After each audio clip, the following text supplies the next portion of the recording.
Hey, how's it going, everyone? Hope everyone's having a fantastic day. Today, I'm going to be sharing a power oatmeal recipe. So the first thing you do, it's very simple, is cook up a couple servings of oats. This was 1 cup of organic rolled oats. That's the kind I use. You can use any kind of oats you want. You could use steel cut or quick oats, doesn't really matter.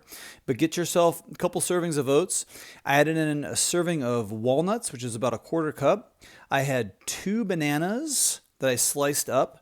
Now you can always cut this recipe in half and just use 1 serving of banana, like 1 banana and 1 serving of oats. But I like to make a nice big bowl of oatmeal. Now I had a few tablespoons of this chia pudding. It's chocolate chia pudding, and I'm going to show you this recipe in the next day or two.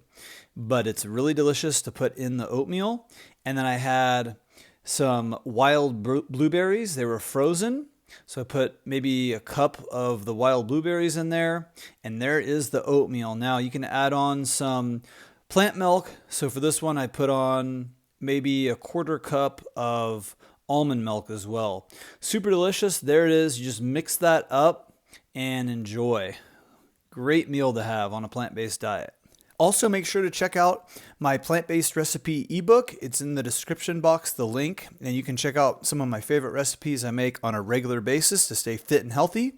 Thanks for watching. Give me a thumbs up or a thumbs down. Subscribe for more videos. Leave me a comment. Let me know what you think. Hope everyone has a great day, and we'll talk to you soon. Bye-bye.